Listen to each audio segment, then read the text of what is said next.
नमो भगवते वासुदेवाय नमः। वाणीची देवता देवी सरस्वतीला नमन। माझी वाग्दैवत प्राचार्य राम शेवाळकर आणि प्राचार्य शिवाजीराव भोसले यांच्या स्मृतीला विनम्रतापूर्वक वंदन। श्रोत्यांना आणि आता प्रेक्षकांनाही अगदी मनपूर्वक अभिवादन। या वर्षीचे तुमचे आणि माझे योग खरंच खूप छान आहेत। 21 जून पासून आपण सातत्यानं भेटतोच आहोत, कधी वर्तमानपत्रातून, कधी ब्लॉगमधून, कधी शब्दातून, कधी आवाजातून, आणि या भेटण्याला तुम्ही भरभरून दाद दिलीत म्हणून तर आज हिम्मत केली या ठिकाणी येऊन तुम्हाला भेटण्याची।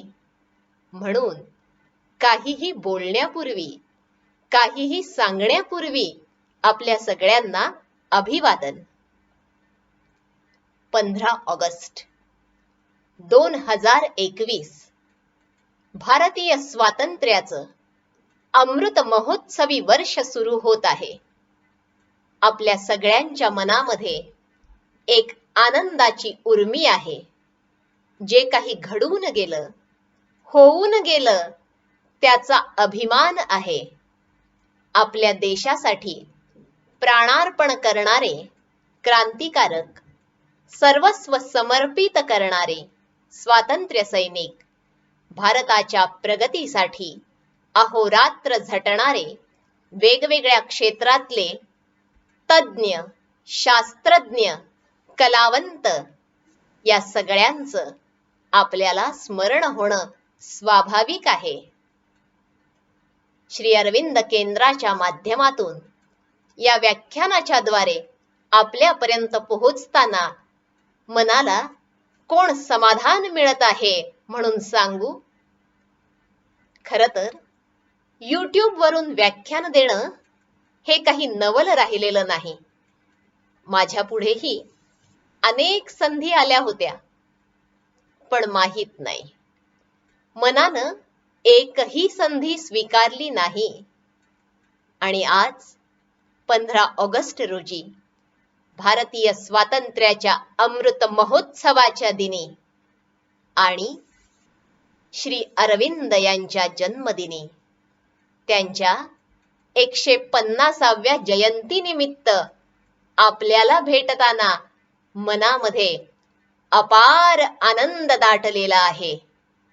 शुद्ध बीजापोटी फळे रसाळ गोमटी, संत तुकाराम म्हणतात ना, त्याचा कुठेतरी प्रत्यय येतो आहे। साध्य आणि साधन या दोन्ही बाबतीत शुचिता बाळगली गेलीच पाहिजे, हा जो भारतीय संस्कृतीचा आग्रह आहे, त्या आग्रहाचं कुठेतरी प्रत्यंतर येत आहे। आजच्या दिनी श्री अरविंदांबद्दल आपल्याशी बोलणं खरोखर माझ्यासाठी परमानंद आहे। श्री अरविंद आपल्याला माहीत नाहीत असं मी कसं म्हणू? हे व्यक्तिमत्वच असं जे मनाला भुरळ घालतं, हृदयाला ओढ लावतं आणि बुद्धीला वेध लावतं। अनेक आव्हानं त्यांना आणि त्यांच्या साहित्याला समजून घेताना आपल्या समोर उभं करतं। पण खरं सांगू का, श्री अरविंद बुद्धीने समजून घ्यायचे नसतात। नितळ हृदयामध्ये आपसूक ते उतरतात। त्यांचं म्हणणं मोठ्या प्रेमानं समजावून सांगतात। ये हृदयीचं ते हृदयी होऊन जे काही आत्मसात होतं, ते या भारतीय संस्कृतीच्या प्रवाहातून नसा नसातून वाहत राहतं। श्री अरविंद यांनी समृद्ध वारसा आपल्याला दिलेला आहे। या समृद्ध वारशाचे आपण सारे पाईक आहोत। त्या वाहत्या धारेतले काही थेंब होण्याचं सद्भाग्य आपल्या वाट्याला आलेलं आहे।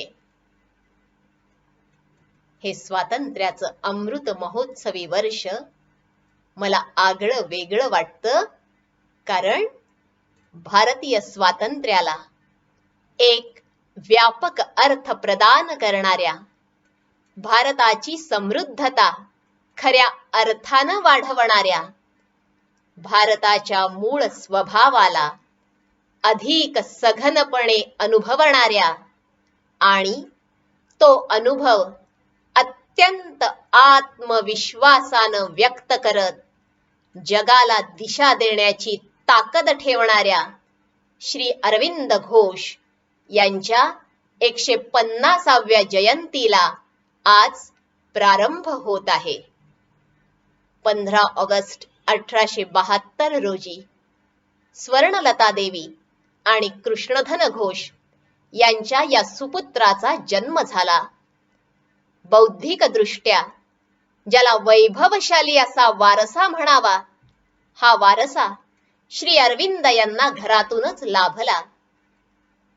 त्यांचं संपूर्ण चरित्र मी तुम्हाला सांगत बसणार नाही, पण चरित्र चिंतनाच्या दृष्टीनं काही महत्वाचे धागे उलगडलेच पाहिजेत. श्री अरविंद यांचं बालपण पाहिलं तर लक्षात यायला लागतं, नियतीनं काही वेगळेच संकेत दिले होते.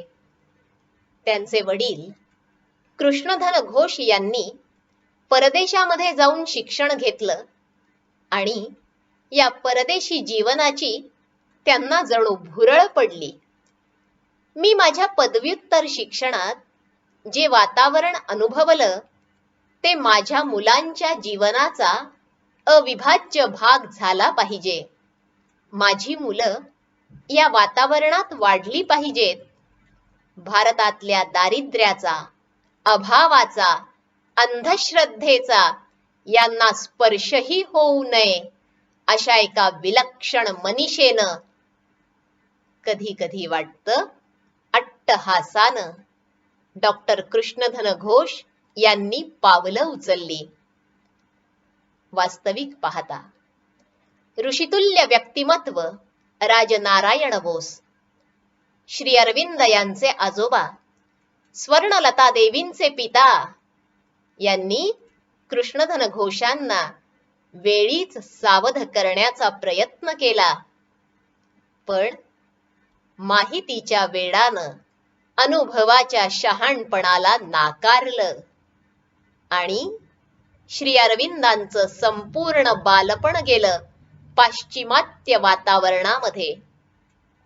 घरामध्ये वावरणारे, बोलणारे, चालणारे नोकर देखील पाश्चात्य जगातल्या चालीरीतींचं अनुसरण करणारे असावेत, अशी व्यवस्था कृष्णधन घोष यांनी केली. आपल्या मुलांना दार्जिलिंगच्या कॉन्व्हेंट शाळेमध्ये शिकवलं. त्यामुळं त्यांचा लाडका अरू हा मातृभूमीच्या वाऱ्यापासून, भाषेपासून आणि संस्कृतीपासून खऱ्या अर्थानं दुरावला गेला. हे कमी होतं की काय म्हणून वयाच्या 7व्या वर्षापासून त्यांना इंग्लंडमध्ये ठेवून शिकवण्यात आलं. हे सगळं ऐकायला लागलं की आपल्याला वाटतं, काय कृष्णधन घोषांना भारताबद्दल प्रेम नव्हतं की काय? पण असं मुळीच नाही. भारताची मदत करणारे, आपलं वैद्यकीय कौशल्य पणाला लावून त्यांची सेवा करणारे घोषबाबू भारत प्रेमी होते. पण मला वाटतं हा बुद्धी आणि भावना यांच्या मधला कुठेतरी संघर्ष होता. आपल्या मुलांना काय द्यावं, काय नाही याच्यामधल्या निर्णयाची कुठेतरी गडबड होताना दिसते. वयाच्या 7व्या वर्षापासून 21व्या वर्षापर्यंत सबंध 14 वर्ष श्री अरविंद यांची जडणघडण इंग्लंडमध्ये झाली. ही जडणघडण ख्रिस्ती धर्माच्या वातावरणामध्ये आणि भारतीय संस्कृतीचा वाराही त्याला लागू नये या आज्ञेचं पालन करत झाली. पण तुम्हाला म्हटलं ना, काहीतरी कुठेतरी थोडीशी गडबड असते, काहीतरी विसंगती असते. तसंच इथेही होताना आपल्याला दिसतं. शिक्षण त्या देशात घ्यायचं, मात्र धर्माचा आग्रह मुलांना धरायचा नाही. त्यांचं धर्मांतर करायचं नाही. त्यांना कळायला लागेल तेव्हा त्यांना त्यांचा धर्म निवडू द्यायचा. या मतावर सुद्धा कृष्णधन घोष अगदी ठाम होते. आणि श्री अरविंदांनी हा धर्म निवडला. त्यांचा स्वधर्म त्यांना गवसला. हा स्वधर्म कसा निवडला? त्याची जाणीव तरी त्यांना कशी झाली?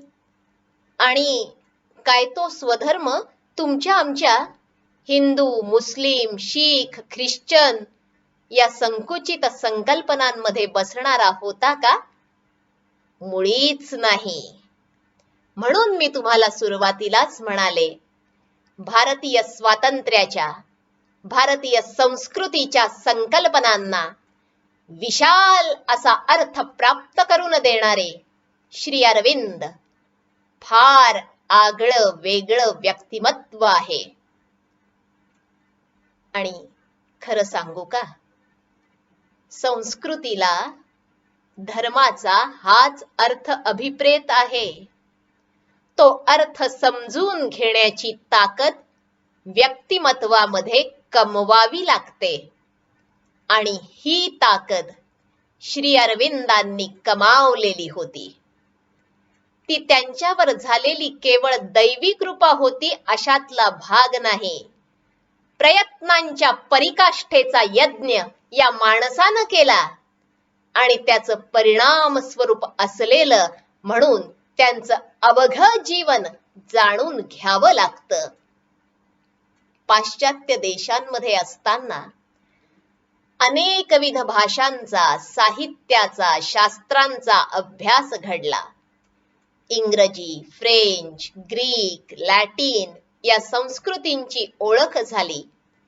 शास्त्रांचं सखोल अध्ययन करत असताना जगाचं राजकारण, समाजकारण कळायला लागलं. जगातले सर्वश्रेष्ठ असे अभ्यास म्हणजे काय असतं? आम्ही नुसतं वाचन जरी केलं तरी आम्हाला वाटतं आम्ही अभ्यास केला. अभ्यासाचा अर्थ असा होत नाही. ज्याचा अभ्यास करतो ते एक अधिष्ठान असतं. ते आत्मसात करायचं. आत्मसात करून अधिष्ठित होऊन ऊर्ध्वगामी जायचं, त्याला अभ्यास म्हणतात. श्री अरविंदांचं शाळेमधलं वर्तन पाहून, स्पर्धांमधलं प्रावीण्य पाहून आणि त्यांच्या लेखणीतलं लालित्य पाहून जगामधल्या नामवंत प्राध्यापकांनी आश्चर्यानं तोंडात बोटं घातली होती. ही कोणती तन्मयता, कोणती समृद्धता, कोणता व्यासंग मूर्त रूपानं जन्माला आलेला आहे याचं आश्चर्य ते व्यक्त करत होते. श्री अरविंदांनी ICS व्हावं ही त्यांच्या वडिलांची मनोमन इच्छा होती. श्री अरविंद त्यासाठीच्या साऱ्या परीक्षा पास झाले.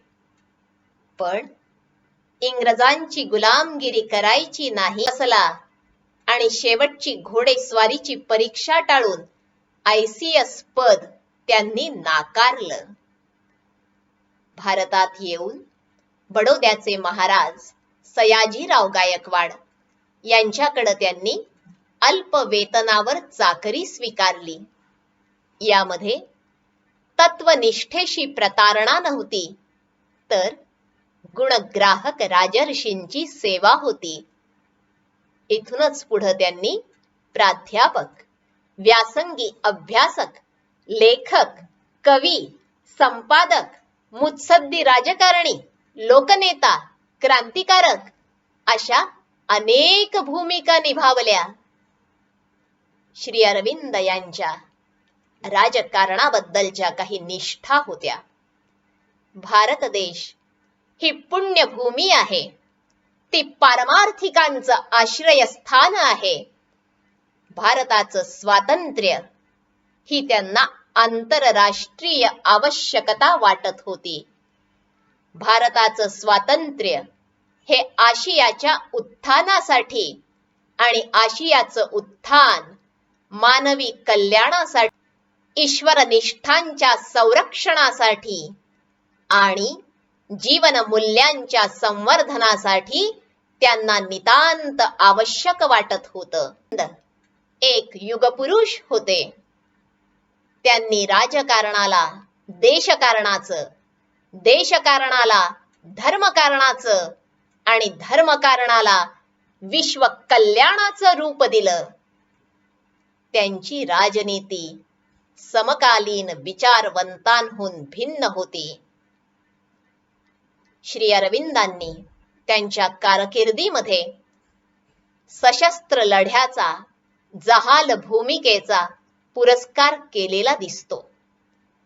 किंग्सफोर्ड यांच्यावर हल्ला करण्याच्या प्रयत्नात अनेक क्रांतिकारकांना माणिकतोळा उद्यानातून अटक करण्यात आली. श्री अरविंद यांच्या निवासस्थानाची झडती घेऊन त्यांनाही पुराव्याशिवाय अटक केली गेली. तेव्हा अलीपूर कारागृहात त्यांना ठेवण्यात आलं. त्यांच्यावरचा हा खटला चालवला गेला तेव्हा बॅरिस्टर नॉर्टन यांनी आपलं कायदे पांडित्य पणाला लावून, कणाला मनाचं महत्व देत, राईचा पर्वत करत त्यांच्या विरुद्ध रोज नवं कुभांड रचण्याचा प्रयत्न केला. बहीण सरोजिनीनं वकील लावण्याची ऐपत नसल्यामुळं देशवासियांना साद घातली आणि सारे देशवासी तिच्या मदतीला धावले. यातूनच देशबंधू चित्तरंजन दास यांनी श्री अरविंद यांचं वकीलपत्र स्वीकारलं.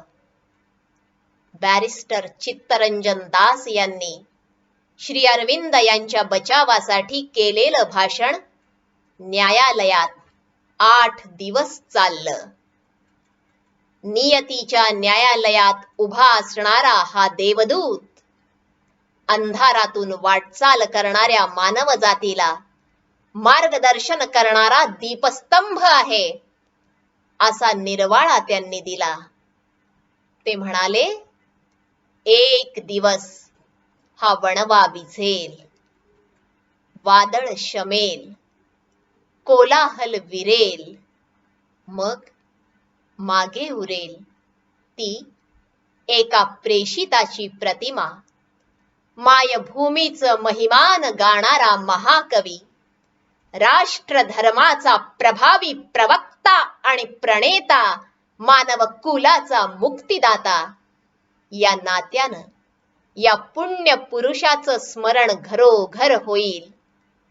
त्याचे शब्द देशाच्या कानाकोपऱ्यात निनादत राहतील. एवढंच नव्हे तर त्याची वाणी सप्त सागरापार पोहोचलेली असेल. हे भाषण संपलं. एक स्तब्धता पसरली आणि ज्युरींचा आवाज आला, ऑरोबिंदो नॉट गिल्टी.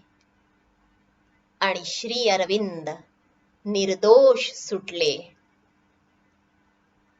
त्यानंतरच्या उत्तरपारा येथील भाषणात जे श्री अरविंद सगळ्यांना दिसले ते अलीपूरच्या कारागृहात परमेश्वर कृपेनं घडलेले होते. राजकीय स्वातंत्र्याची निश्चिती होती. आता प्रयत्न घडणार होते मानवाच्या उत्थानासाठी.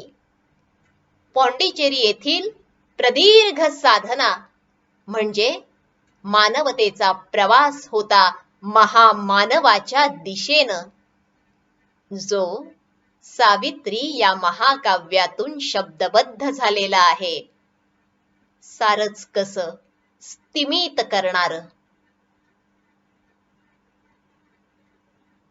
तुम्हाला खरं सांगू, मला आज कळतंय.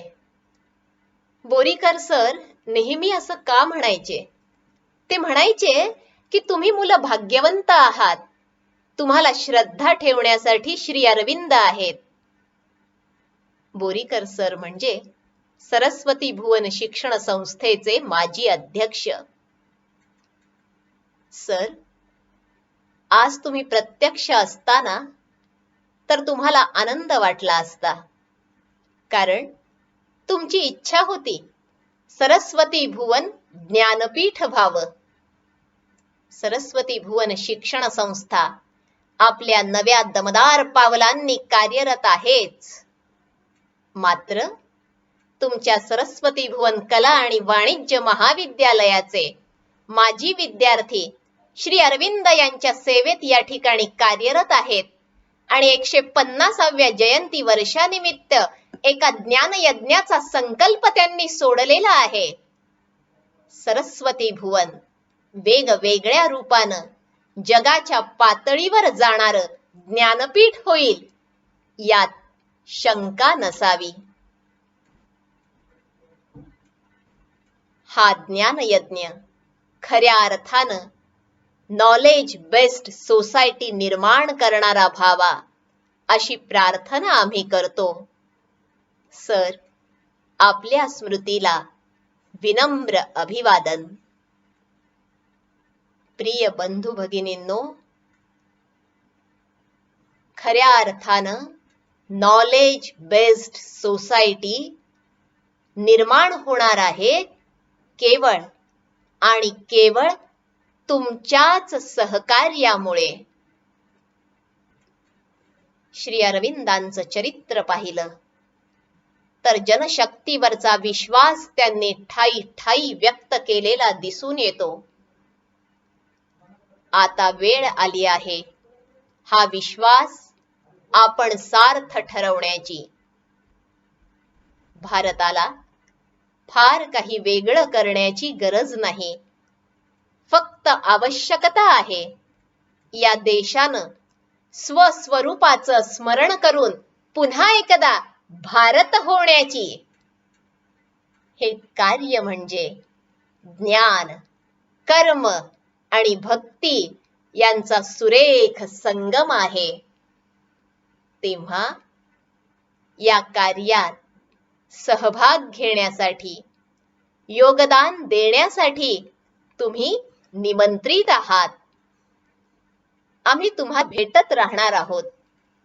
पुढच्या महिन्याच्या 15 तारखेला भेटूयात श्री अरविंद यांनी स्पष्ट केलेल्या या 3 संकल्पनांसह. धन्यवाद.